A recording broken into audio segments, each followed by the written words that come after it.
You know that specific smell? That sharp chemical tang that hits you the second you walk past a hair salon? Oh, yeah, it's visceral. Hits you right in the back of the throat. Right. It's distinct. And Mm-hmm. for a lot of us, I think that smell triggers a very specific feeling. Mm-hmm. It's the smell of a fresh start. Mm-hmm. Like maybe you're hiding some grays, or maybe you're recovering from a breakup and you just need to reinvent yourself. Or you're just bored. Exactly. Or you're Yeah. just bored. But when you actually stop and think about what is physically happening on your head to create that smell, I mean, it's honestly a little terrifying. It really is. We dress it up in these beautiful boxes with models flipping their shiny hair, but let's be real. Hair coloring is essentially a controlled chemical burn. A camel bird. Yeah, we are performing high-stakes chemistry on a biological fiber that is literally attached to our heads. And that is exactly why we are here today. We are doing a deep dive into the ultimate guide to hair coloring dyes by Ingredientsage. It's a fantastic resource. It really is. Our mission today is to stop looking at that glossy photo on the box and start looking at the molecular warfare happening inside the tube. I like that molecular warfare. We're going to decode the chemistry of what they call lift and deposit. We'll figure out why ammonia-free might just be marketing spin, and look at the actual safety reality of coloring hair in 2026. The timing for this deep dive is perfect, too, because the industry has completely flipped. How so? Well, even 5 years ago, the conversation was really just, does the color look good?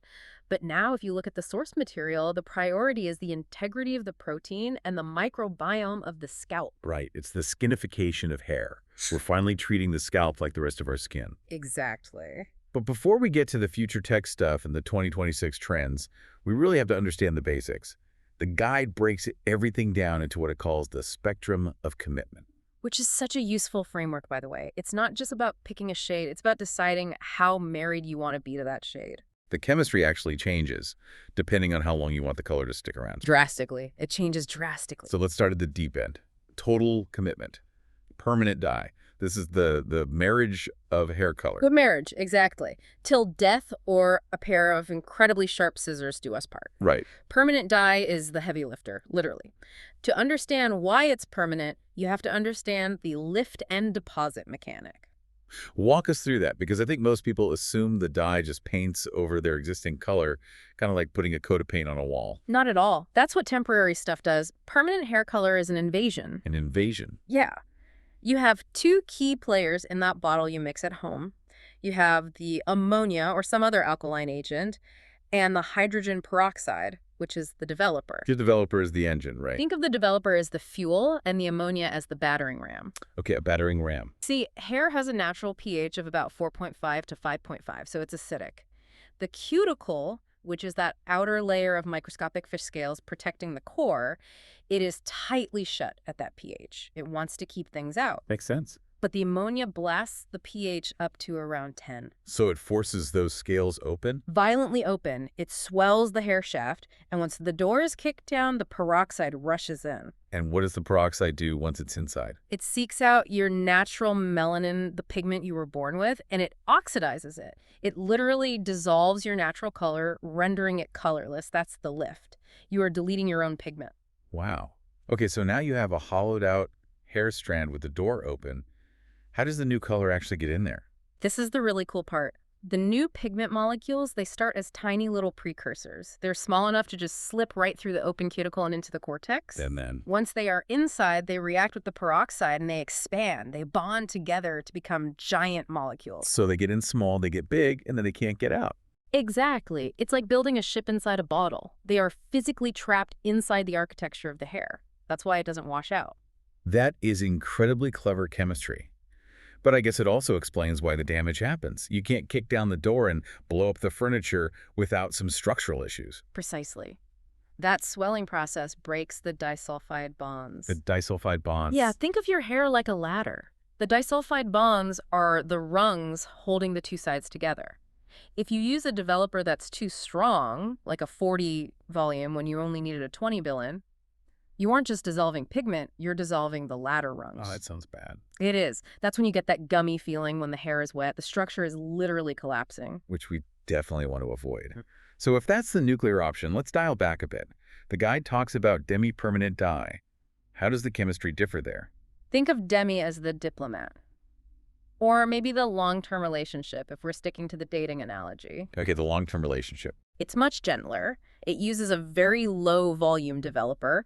It has just enough power to slightly raise the cuticle scales, like cracking a window instead of kicking down the door. And critically, the guide says it doesn't lift natural pigment. Right. Correct. It is deposit only. It allows the color to slip just under the surface of the cuticle, but it doesn't penetrate deep into the cortex to replace the natural melanin. Meaning you can't use it to go lighter. Right. You cannot lighten hair with a demi. You can only go darker or change the tone. But there's a big benefit to that, right? The fade. Huge benefit. Because those molecules aren't trapped as deep, they wash out gradually over roughly 20 to 28 shampoos.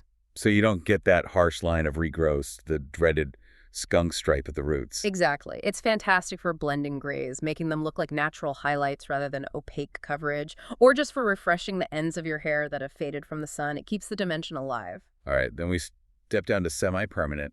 This is usually the fun stuff, the pinks, the blues, the vivids. The rebellion in a bottle. The chemistry here is totally different from the others. There is no peroxide, no ammonia, no mixing two bottles together. It's basically just a stain. In a sophisticated way, yes. Yeah. It's a direct dye. The fascinating thing here is the physics of it. The physics. Yeah, the dye molecules are positively charged, and damaged or porous hair is generally negatively charged. So they stick to the outside of the cuticle like a magnet on a fridge. So it's purely surface level. Mostly surface level. If your hair is really porous, like if you've bleached it previously, it might soak in a bit deeper, which is why blue hair dye sometimes never quite leaves. The stubborn blue phase. We've all been there, but generally it's sitting on top. That's why these formulas are often loaded with conditioners. They act like a gloss, smoothing out the surface. And finally, the absolute lowest commitment, temporary dye. The shade Tinder approach. Swipe left, swipe right. These rely entirely on molecular size. The pigment molecules are massive. They are way too fat to get inside the hair cuticle at all. They just sit on the surface until you wash them off. We're talking your hair chalks, sprays, colored waxes. Great for Halloween, or if you just have commitment issues. Or if you want to see if copper makes you look washed out before you commit to the chemical burn of a permanent dye. That is a very fair point. So we have the chemicals, but the guide makes a huge point that having the right tube of dye is only half the battle. The art of application is where things usually go wrong for people doing this at home. It really is. There's a reason colorists go to school for this. Right. The biggest myth out there is the concept of global color. Which is just applying one shade from root to tick. Right. It sounds the easiest. You just slap it on, wait 30 minutes, and rinse. What could go wrong? It sounds easy, but chemically, your hair is not a uniform canvas. The hair at your roots is brand new. It's healthy, the cuticle is tight, what we call virgin hair, and this is crucial, it's sitting next to your scalp. And your scalp is a heater. A constant heater. It radiates body heat. And heat accelerates the chemical reaction. Massively. So your roots process much faster. Meanwhile, the hair at your ends might be 3 years old. It's weathered, it's porous, and it's cold. If you put the exact same goop on the roots and the ends at the same time, you get hot roots. Hot roots. That's when the roots come out bright orange or glowing and the ends look dark and muddy. Exactly. We've all seen it walking down the street. A professional formulates differently for the different zones of the head to account for that heat and porosity difference. The guide also talks a lot about dimensional techniques like balayage and foil. I always thought balayage was just a visual trend, but the source describes it as a biomimetic technique. It is biomimetic. It mimics nature. Think about how a child's hair gets lighter in the summer. It doesn't lighten in perfect stripes. No, it doesn't lighten in stripes or blocks. It lightens where the sun hits the surface layers around the face. Balayage is hand-painting the lightener to replicate that natural sun-kissed look. It's a softer transition. Whereas foils are about precision and power. Foils are all about incubation. By wrapping the hair in foil, you trap the heat and the moisture. Which keeps it processing. Right, because lightener only works while it's wet. The foil keeps it wet and drives the reaction harder. If you want maximum lift, like going from black to platinum, you generally need the foil to cook it a bit. But what happens when you mess it up? The section on color correction was honestly sobering. It describes it as strategic planning, not a quick fix. It's hair triage. The biggest misconception is that if you dyed your hair black and you hate it, you can just put a blonde dye over it. Color doesn't lift color. Say it louder for the people in the back. Color does not lift color. If you have artificial pigment in your hair, you have to bleach it out, and when you strip that color, you expose the raw undertones. What the guy calls the pigment gaps. Right. If you strip dark hair, you hit red, then orange, then yellow. It's unavoidable. A color correction is about managing those exposed layers without melting the hair off. It usually takes multiple sessions. Melting the hair brings us squarely to the safety section of the guide. And honestly, this is the part of the deep dive that made me sweat a little. We need to talk about the 48-hour patch test. The golden rule that absolutely everyone breaks. I mean, be honest, I've colored my hair at home. I've never done the patch test. I just want to get the color on my head. And that is playing Russian roulette with your immune system. Yeah. We're dealing with potent sensitizers here, specifically PPD paraphenylenediamine. That's the main pigment molecule in dark dyes, right? It is the backbone of most permanent dark dyes because it creates rich, lasting color, but it is also a very known contact allergen. And the scary thing about PPD allergy is that it can be cumulative. Meaning it builds up over time. Think of it like a bucket. Every time you dye your hair, you add a drop to the bucket. You might be fine for 10 years. And one day, the bucket overflowed. Exactly. Boom. Anaphylaxis, massive swelling, your face blows up like a balloon. The body just decides, okay, I've had enough of this molecule. And the patch test catches that sensitization before you cover your entire scalp in it.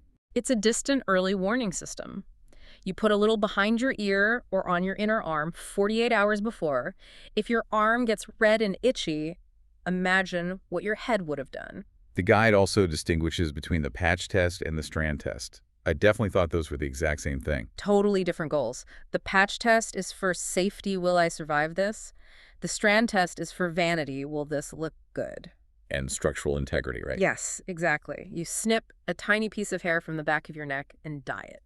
This seems crucial if you have a history of coloring or using different products. It's non-negotiable. For example, if you have old metallic salts in your hair, which are often found in progressive dyes or some hennas, and you hit it with a modern bleach, the chemical reaction can be exothermic. Exothermic meaning it creates heat, right? Intense heat. It can get smoking hot. It can literally melt the hair and burn the scalp. Yeah, I'd rather have a smoking strand in a little bowl than a smoking head. Amen to that. So let's look at the ingredients themselves. We are seeing this massive clean label shift in the industry right now.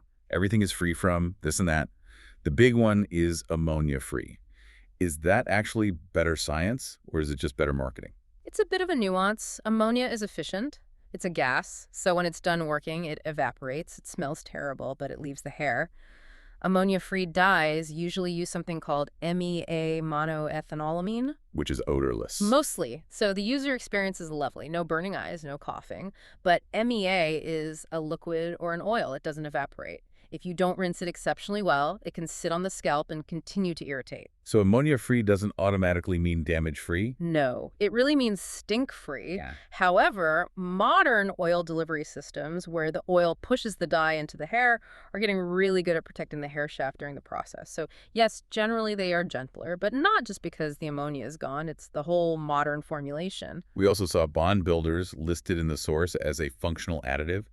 These seem to be absolutely everywhere now. The MVP of modern color, remember those disulfide bond ladders we talked about breaking earlier? Right, the rungs dissolving. Bond builders are synthetic molecules that act like a patch.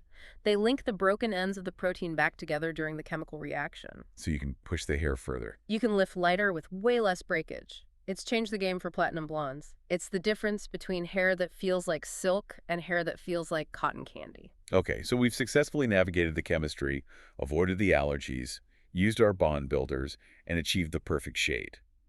Now comes the hard part, keeping it. The guide lists the enemies of color. UV, water, and heat. The unholy trinity. We know UV fades everything from paint to clothes to hair, but talk to me about water. Specifically, the guide mentions the mineral buildup issue. This is huge. If you have hard water, you are showering in liquid rock, calcium and magnesium, but also copper from old pipes. Copper is one that turns blondes green, right? Yes. It oxidizes. It's essentially rusting on your hair. But beyond the green tint, minerals create a physical barrier. They act like a cloudy film. They make the hair dull and rough. The guide recommends chelating agents to fix this. Chelating agents. which sounds like a medical procedure. It sort of is for your hair. A chelating shampoo works like a microscopic claw. It grabs the mineral ions and pulls them off the hair shaft so they can be rinsed away down the drain. It's a deep detox for your hair. And then there's just the basic act of washing itself. The guide harps on using cool water. It's simple physics. Hot water swells the fiber. When the fiber swells, the cuticle opens, and those pigment molecules we trapped inside can just slip right out. Cool water keeps the cuticle flat and tight. It's the most painful advice to follow in the middle of winter, but obviously the most effective. Beauty is pain, right? You want the color to last, you turn down the dial. Plus, sulfate-free shampoos are a must. You have to think about your maintenance cadence scheduling monthly or quarterly refreshers so you don't get those visible bands of regrowth. Let's look at where we are right now in 2026. The guide mentions some trends that feel very sci-fi to me. Digital integration is apparently huge. This is a fascinating development. We're seeing the rise of the guided at-home color kit. It's not just a box on a shelf at the drugstore anymore. You scan your hair with your phone. The AI analyzes your current base color, the porosity, even the percentage of gray. And then it tells you what the dye will actually look like on you. Right, because the picture on the box is a lie. It's always a lie. Yeah. It's a model with perfect studio lighting and extensions. The AI simulates the chemical reaction digitally before you even buy the product. It accounts for your specific starting point. That removes so much anxiety. Will this honey blonde make me look like a golden goddess or a rusty penny? You just know beforehand. Exactly. And it connects you to a professional. You can have a virtual consult while you literally have the goop on your head. It bridges the gap between the professional salon and the bathroom. We're also seeing sustainability becoming a hard requirement, not just a nice to have. It's about the packaging mostly. The sheer amount of plastic waste in the salon industry, the tubes, the caps, the mixing bowls, is staggering. In 2026, if you aren't using recycled aluminum for your tubes and biodegradable caps, major retailers simply won't stock your brand. It's become a hard barrier to entry. Finally, the acidification trend seems to be really peaking. Like we said earlier, we are treating the scalp like the face. We had to. We spent decades focusing entirely on the dead fiber, the hair, and completely ignoring the living soil, the scalp. Now we see barrier repair ingredients, ceramides, hyaluronic acid, all formulated directly inside the hair dye. So you're moisturizing the scalp while you chemically color the hair. It reduces that itchiness and burning during the processing time. A happy scalp grows better hair. It's a holistic view that was missing from the industry for a long time. So if we synthesize all of this, the lift, the deposit, the bond building, the AI analysis, what is the big takeaway for the listener today? I think it's that hair color is no longer just paint. It is a sophisticated balance of chemistry and biology. You are always trading integrity for change. The more you want to change your color, the more you risk the structural integrity. So the goal isn't just the brightest blonde, it's the healthiest blonde. 100%. Patience, testing, doing your patch and strand tests, and good maintenance. That's the secret. Here is a thought I want to leave you with for everyone listening. We are moving toward a world where AI creates the perfect formula for us. It predicts the exact visual outcome, and it guarantees we never pick the wrong shade. We're essentially removing the risk. But isn't there something valuable in the disaster? Like the bad hair day as a character builder. Exactly. That orange color mistake I made in college taught me a lot about who I was and who I wasn't. It forced me to adapt. If we monetize the entire experimentation process with perfect algorithms, do we lose that messy human part of self-discovery? Do we become less committed to our identity if we can change it perfectly risk-free every single Tuesday? That is a profound question. Maybe the risk really is part of the ritual. Something for you to chew on while you're sitting in the chair with foils on your head waiting for your color to process. Thanks for joining us for this deep dive into the source material on hair color. We'll catch you on the next one. Take care, everyone.